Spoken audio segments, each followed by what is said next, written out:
Olá pessoal, sejam todos muito bem-vindos à nossa segunda aula. Hoje eu irei falar sobre o verdadeiro culpado por você estar acima do peso.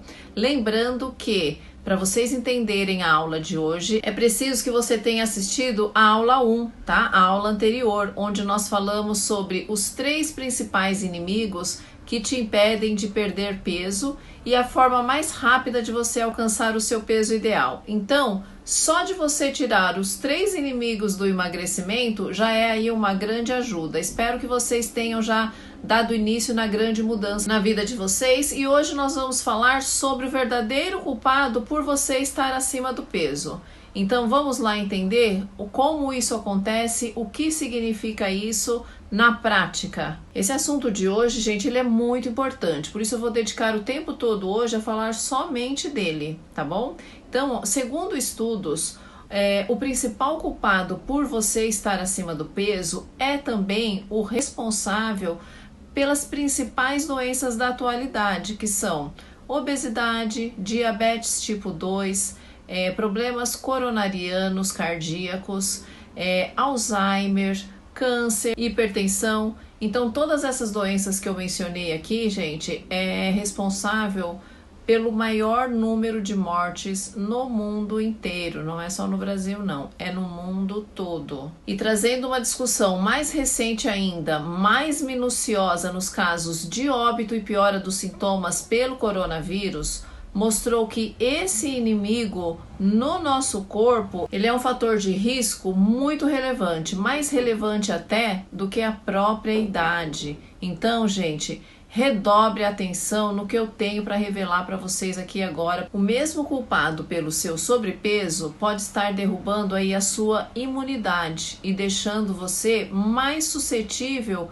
a desenvolver esses sintomas crônicos de saúde, que não conseguimos tratar apenas com remédio. E isso, gente, tem muito pouco a ver com a idade ou com a condição genética.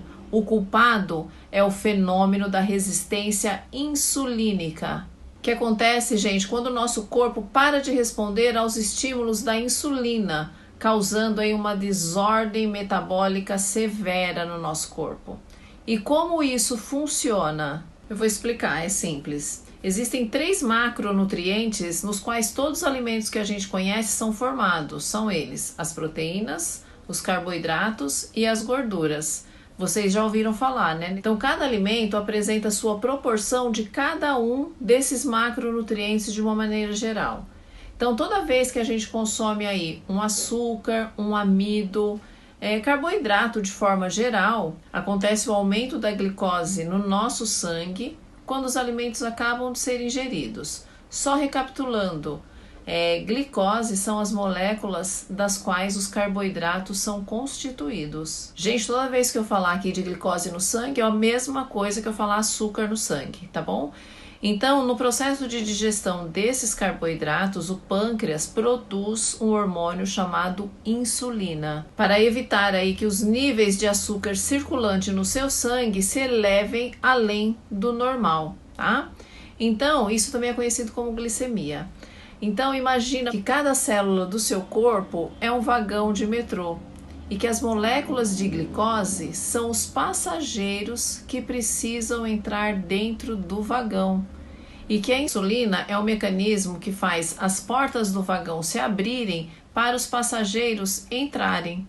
Então, se tudo estiver normal, as portas vão se abrir, os passageiros, que são a glicose, vão entrar e as portas vão se fechar rapidamente. Mas, e se o vagão estiver cheio? Onde que esses passageiros vão se acomodar? Onde que eles vão? Mesmo assim, a insulina vai funcionar. As portas vão se abrirem, os passageiros vão entrar, vão se apertar e vão entrar, mas vai chegar um momento e que não vai dar conta, vai estar muito cheio. E esses passageiros que não conseguiram entrar na célula, eles ficam esperando no fígado, a gente chama de glicogênio. Eles ficam esperando até uma célula se esvaziar para eles conseguirem entrar na célula. Mas e se a célula nunca esvazia, nunca para de chegar glicose nessa célula? O que será que acontece? A pessoa fica aí, ó, ingere bastante carboidrato sem parar, vai se transformando em glicose, a glicose não consegue mais entrar na célula. Em que vai se transformar essa glicose? Em gordura, gente, vai se transformar em gordura. E aí a pessoa que tem esse tipo de alimentação vai continuar estocando gordura o tempo todo. E o que acontece? O nosso corpo, ele é muito inteligente. Ele vai guardar energia para ele. Pensa que ele vai desperdiçar? Ele não vai desperdiçar. Ele vai estocar cada vez mais ele vai segurar a energia para ele, porque lá na frente ele pode precisar. Então é isso que eu falo, o nosso corpo ele não foi programado para perder, para eliminar, ele foi programado para guardar, para reter. Era isso que acontecia com os nossos antepassados, né? Que eles passavam longos períodos aí sem se alimentar, período de frio, né? Então eles comiam muito, estocavam aquela gordura que era consumida durante esses períodos longos aí de jejum por falta de alimento realmente. Então o nosso corpo aprendeu a ser assim.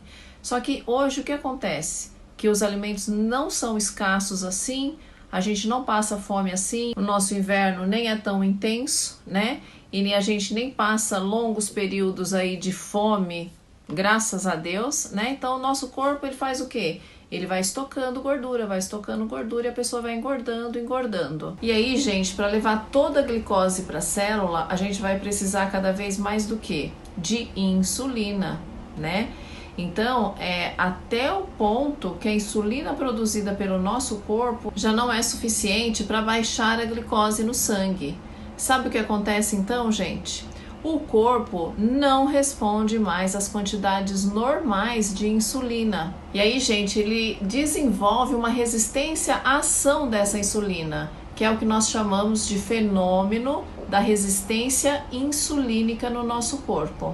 Então esse fenômeno, gente, da resistência insulínica é apontado hoje pela ciência como o principal responsável por a maior parte das doenças metabólicas, como obesidade, hipertensão, insuficiência renal, esteatose hepática, doenças cardíacas, Alzheimer. Então vocês percebem que não é só uma questão de estética, é uma questão muito mais de saúde, gente. Aí tem gente que fala assim pra mim, mas eu não tomo mais o café com açúcar.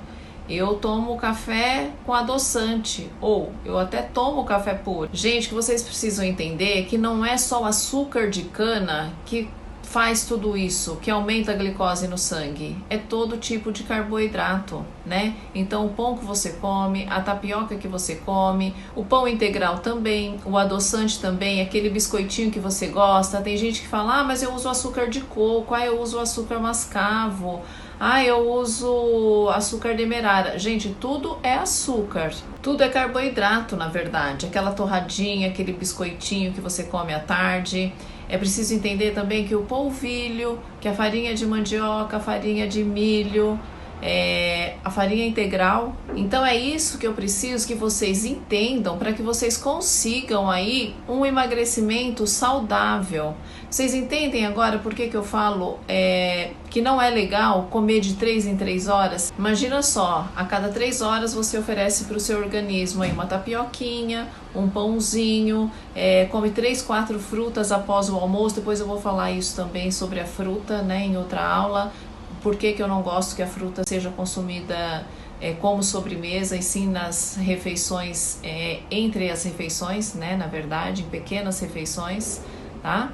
Então, imagina, a cada 3 horas você está achando que é inofensível. Então, a partir de agora, vocês sabem que tendo uma refeição dessa forma, toda hora você está oferecendo, está jogando açúcar na sua corrente sanguínea e fazendo o seu pâncreas trabalhar cada vez mais para liberar mais insulina para poder manter aí estável a glicemia no seu sangue. Aí você deve estar se perguntando, né? Será que eu tenho esse fenômeno da resistência insulínica? Eu vou deixar um questionário aqui, umas perguntas e vocês respondam, tá? Você tem gordura ao redor do abdômen? Você sofre de pressão alta? Você sente falta de energia durante o dia? Ao final da tarde, ao longo do dia, você sente aquela falta de vitalidade, aquela falta de energia? Você tem dificuldades para perder peso? Você sente muito sono durante o dia?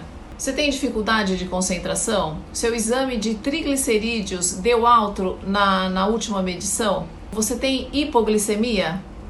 Você sabe o seu índice de cintura por altura? Eu vou ensinar aqui para vocês. Se ele for maior que 0,5, você pode sim estar aí tendo esse fenômeno da resistência insulínica. Eu vou explicar como é que vocês vão fazer. Então você vai lá, por exemplo, tá? Você pega a fita métrica, vai medir o seu abdômen. Vamos supor que vai dar 100 centímetros. E você mede 1,60 m. Então você vai dividir 100 centímetros por 160. Essa conta vai dar 0,6. Então provavelmente essa pessoa pode ter sim esse fenômeno da resistência insulínica. Então, gente, mesmo que vocês não tenham esses sintomas desse questionário que eu acabei de apresentar para vocês, é bom vocês ficarem alertas, porque algumas pessoas desenvolvem essa gordura para fora. Então, pneus, né, barriga, e outras pessoas desenvolvem essa gordura para dentro, que fica aquela gordura entre os órgãos, que a gente chama de gordura visceral, que é uma das piores gorduras que a gente pode acumular no nosso corpo. E a gordura visceral, gente, ela causa um quadro muito inflamatório no organismo da gente, alterando toda a parte hormonal. Então vocês devem estar se perguntando agora, né? Mas o que eu vou comer para não acumular gordura? Na verdade, gente, vocês só precisam fazer boas escolhas. Então não é nem a idade nem a genética que vai te impedir de perder peso, e sim o excesso de insulina circulante no seu corpo. E o excesso de insulina também, gente, altera o número de neurotransmissores no nosso organismo, tá? Que são dopamina, serotonina, né? Que são responsáveis pelo nosso humor, nosso sono, felicidade, sensação de prazer, diminui a vontade de comer doce, diminui a vontade de comer carboidratos, diminui a nossa compulsão alimentar. Então, gente, é necessário que vocês entendam que esse excesso aí com esses carboidratos atingem o nosso cérebro, né? Alterando todo o funcionamento dessas sensações aí que a gente tem. Então, gente, pode ser aí que você pode estar sofrendo aí as consequências de todos esses sintomas por estar com a insulina elevada no seu organismo, tá? Não conseguindo aí diminuir peso. E quando você está com a insulina elevada no seu corpo, você também sente sensação de fome. Os hormônios da fome e da saciedade, eles alteram. Então você passa a sentir mais fome e menos saciedade. Então é importante vocês entenderem que os hormônios grelina e leptina, eles andam junto com a insulina. Se a insulina estiver alta, eles são totalmente alterados, tá? Então, gente, o processo inflamatório no seu corpo pode ser por má escolha dos alimentos, tá? Não saber o que escolher, o que colocar no prato. E na próxima aula, gente, eu vou falar com vocês sobre estratégias de emagrecimento, tá? Então, a próxima aula a gente vai estar ao vivo, vai ser na terça-feira, às 19h30. Não percam, que vai ser sobre as estratégias de emagrecimento. Vou passar tudo para vocês, tá bom? Um grande beijo!